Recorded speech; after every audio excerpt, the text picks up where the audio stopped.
In 1929, the stock market crashed, and stocks fell 89% over 3 years.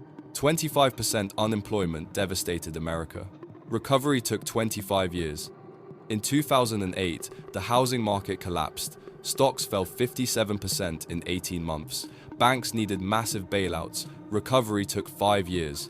But 2025 is different. Stocks, bonds, and real estate are experiencing simultaneous overvaluation at levels never before seen together. When all three crash at once, diversification offers no protection. There is nowhere to hide.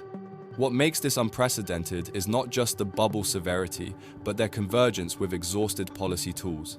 The Federal Reserve cannot employ the lifelines that worked before. The 2008 playbook has been used, and using it again would trigger consequences worse than the crash itself. This is the everything bubble, and the mathematics of collapse are already in motion. The S&P 500 trades at a price-to-earnings ratio of 28, nearly double the historical average of 15 to 17. This extreme valuation occurred only twice before. In 1929 before the Great Depression, and 2000 before the dot-com crash that destroyed 78% of Nasdaq value. The concentration risk makes 2025 more fragile than previous eras. 7 companies, Apple, Microsoft, Nvidia, Amazon, Alphabet, Meta, and Tesla, represent 30% of total S&P 500 market value. If these 7 crash, they take the entire market down. Nvidia exemplifies speculation-driven valuation. Trading at a price-to-earnings ratio exceeding 65, its market value exceeds $3 trillion, more than Germany's entire economy. This valuation depends entirely on artificial intelligence expectations, mirroring 1,999 internet hype. Investors were right about the internet's long-term impact, but catastrophically wrong about 1,999 valuations. Most dot-com stocks fell 90%. The same pattern is unfolding with AI in 2025. Margin debt stands at levels matching 1,929 and 2,000 peaks. Modern leverage includes options trading, corporate buyback debt, and complex derivatives creating hidden system-wide exposures. When markets decline, this leverage forces selling through margin calls, accelerating downward spirals. If you're finding this economic analysis valuable, make sure to subscribe for more in-depth coverage of financial markets and economic trends in the coming months. Home prices stand 50% above long-term historical trend relative to income and rent. At the 2008 bubble peak, overvaluation was 35%. The current bubble is 43% larger than what nearly destroyed the global financial system. Yet prices feel normal because they've stayed elevated so long. Commercial real estate faces acute crisis. Office buildings sit 45% vacant as remote work became permanent. San Francisco has 35% vacancy in commercial space. Properties financed at 3% interest need refinancing at 7 to 9%. A building generating just enough cash flow at 3% cannot support debt service at 8%. Income hasn't changed, but debt service nearly tripled. Over $2 trillion in commercial mortgages mature during 2025 and 2026. Regional banks holding these loans will absorb massive losses when property owners default, surrendering buildings worth 40 to 60% less than loan amounts. These losses will wipe out bank capital, triggering cascading failures through the banking system. Treasury bonds traditionally provided safety during stock crashes. In 1929 and 2008, bonds rallied as investors fled stocks. But in 2025, bonds have become unstable rather than safe because government debt has grown unsustainable. Federal debt exceeds $36 trillion, 125% of GDP, the highest since World War II, but without post-war advantages. America then was the only major economy not war-devastated. Today, America competes with countries carrying lower debt and stronger fundamentals. Annual interest payments exceed $1.2 trillion, the single largest budget line item, exceeding defense spending, Social Security, and Medicare. When interest alone costs this much, government has 3 options, all destructive: cut spending drastically and cause recession, raise taxes substantially and cause recession, print money to pay debt and cause inflation. All paths lead to crisis. When interest payments equal Mexico's entire GDP, debt mathematics have failed. In 1929, the Dow traded at price to earnings of 33, unprecedented at the time. People believed new technologies, electricity, radio, and automobiles, created a permanent new economy where old rules didn't apply. "This is different" became the mantra. In 2025, artificial intelligence occupies that same psychological space. Investors justify absurd valuations, believing AI changes everything. The identical delusion. Margin debt in 1929 reached records as everyone borrowed to participate. In 2025, margin debt as percentage of GDP matches 1,929. Retail investors trade options with leverage they don't understand. Companies borrow to buy back shares at inflated prices. Leverage permeates every system level. Wealth inequality in 1929 saw the top 1% control 25% of income. When they stopped spending, the system collapsed. In 2025, the top 1% controls 32% of wealth, higher than 1,929. The top 10% controls 70% of consumer spending. If wealthy portfolios crash and spending stops, consumer demand vanishes. But 2025 is worse. In 1929, only 10% of households owned stocks. 90% weren't directly hit by the crash initially. In 2025, 58% of households own stocks through retirement accounts. When markets crash, retirement savings for over half the country are directly destroyed. No buffer exists. Everyone suffers immediately. In 2008, subprime mortgages packaged into securities triggered crisis when housing prices stopped rising. Defaults revealed massive bank over-leveraging. The critical difference is Federal Reserve capacity. In 2008, rates were 5.25%, allowing cuts to zero to stimulate economy. The Fed implemented quantitative easing, expanding its balance sheet from $800 billion to $4 trillion by 2014. In 2025, rates have minimal room to fall. Dramatic cuts risk reigniting inflation that required painful rate hikes to control. Quantitative easing is constrained. The Fed's balance sheet already exceeds $7 trillion after multiple money creation rounds. Everyone now understands printing causes inflation.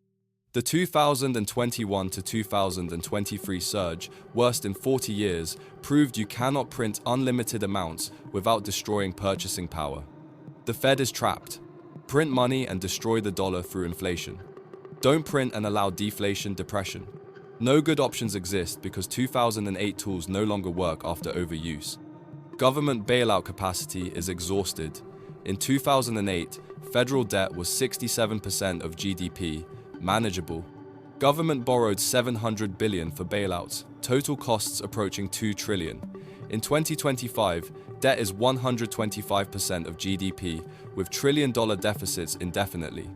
Government lacks another $2 trillion for bailouts. Bond markets would revolt if they tried, spiking interest rates higher and making debt service more unsustainable. The inverted yield curve, most reliable recession predictor for 70 years, predicted every recession since 1950 with zero false signals. It inverted July 2022, remained inverted 27 months, normalizing September 2024. Recessions typically begin 3 to 12 months after normalization. The danger window is December 2024 through September 2025. We're in it now. Consumer debt exceeds manageable levels. Credit card debt tops $1.14 trillion, record highs. Average household balance is $6,800 at 21 to 28% interest. Delinquencies rose to levels not seen since 2011. Consumer spending represents 68% of the economy. When consumers cannot borrow more and must pay down debt, economy contracts. Warren Buffett, history's most successful investor, hoards cash at unprecedented levels. Berkshire Hathaway holds over $325 billion cash, highest ever. Buffett has been selling stocks, including Apple positions, buying treasury bills. He cited valuations too high and inability to find attractive investments. His Buffett indicator, market value divided by GDP, sits at 185%. He said readings above 120% indicate dangerous overvaluation. At 185%, the signal is clear. The world's best investor waits for the crash. Insider selling reached levels preceding major declines. Executives see real earnings and problems before others. Massive stock sales signal they don't believe prices are sustainable. Jeff Bezos sold over $13 billion of Amazon stock. Mark Zuckerberg sold billions of Meta. Nvidia executives sold even at new highs. This pattern appeared in 1929 and 2000. Insiders exit before crashes. Commercial defaults are beginning. Brookfield defaulted on 2 Los Angeles towers in 2024. Blackstone faced redemption requests. Sophisticated players walk away because math doesn't work at current rates. When major players default, fundamentals have broken. The crash won't announce itself clearly. It begins with something manageable: a tech earnings miss, unexpected bank failure, geopolitical escalation, debt ceiling breakdown. The trigger doesn't matter because the system is so fragile, any shock starts to cascade. When Nvidia or another Magnificent Seven stock misses projections, algorithmic systems sell instantly. The stock could drop 10 to 15% in one day. Because Nvidia represents 7% of S&P 500, that alone takes the index down 0.7%. Real damage comes from psychological impact. If AI narrative cracks, investors question all tech valuations. Microsoft, Apple, Amazon, Alphabet, Meta, Tesla would sell in sympathy. Within days, Magnificent Seven could be down 20 to 30%, taking markets down 6 to 9%. This triggers margin calls, the accelerant transforming decline into crash. When investors buy stocks with borrowed money and stocks decline, brokers demand collateral. If investors cannot provide cash, brokers sell stocks to cover loans.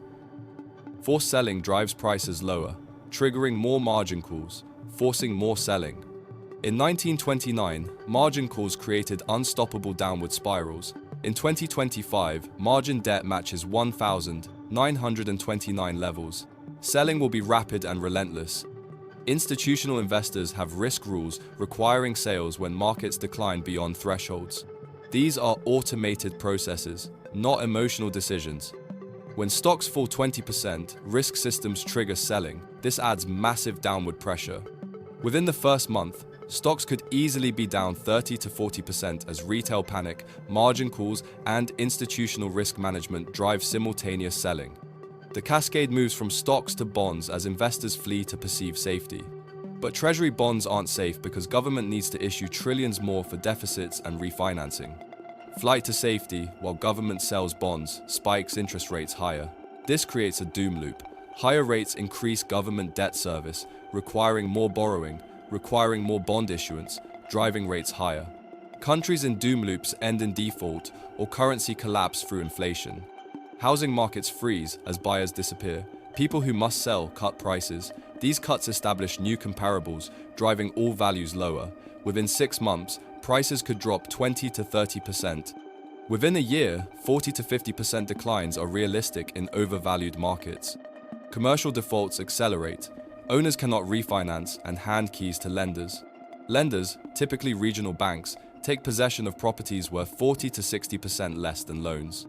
Realized losses wipe out bank capital. When capital falls below regulatory thresholds, regulators close banks. Bank failures create panic spreading to solvent banks. Depositors rush to withdraw from any bank perceived risky. Classic bank runs begin. Banks don't have cash to pay all depositors simultaneously because money is lent out or invested. Bank runs force asset sales. Selling at fire sale prices creates losses, turning healthy banks insolvent. Employment collapses as companies cut costs through layoffs. Within 3 months, unemployment could rise from 4% to 7 or 8%. Within 6 months, 10%. Within a year, 12 to 15% as cascading failures move through the economy. Why is 2025 worse than 1929 and 2008 combined? We have 1,929's asset bubbles in stocks, 2008's debt bubbles in housing and credit, and government debt bubble that didn't exist in either crisis, all three happening simultaneously. In 1929, only stocks crashed, affecting only 10% of Americans directly. In 2008, housing crashed, but government could borrow for bailouts. Fed could print without immediately causing inflation. Tools worked. In 2025, everything crashes together and tools no longer function. Fed cannot cut to zero with inflation still concerning. Cannot print unlimited money after causing worst inflation in 40 years.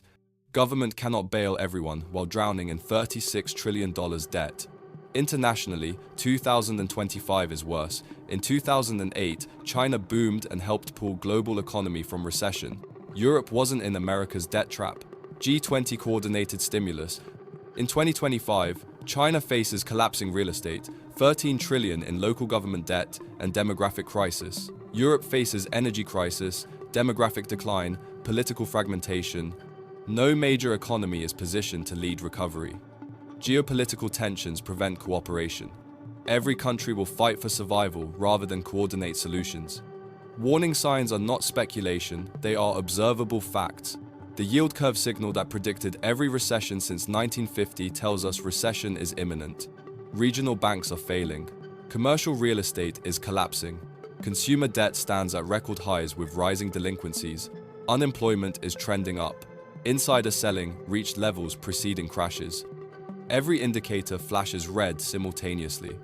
Timeline is clear. Yield curve normalized September 2024. Recession typically comes 3 to 12 months later, placing us in late 2024 through September 2025 window. Commercial mortgage refinancing peaks through 2025 and 2026. Credit defaults are accelerating. The trigger could come any moment, and once it starts, cascade will be unstoppable. This isn't prediction, this is pattern recognition. Patterns preceding 1929 and 2008 are present now, more extreme and occurring simultaneously across all asset classes. When crash comes, stocks will likely drop 65 to 80% from peak. Bonds will drop 35 to 50%, something that didn't happen in previous crashes. Real estate will drop 40 to 60%, worse than 2008.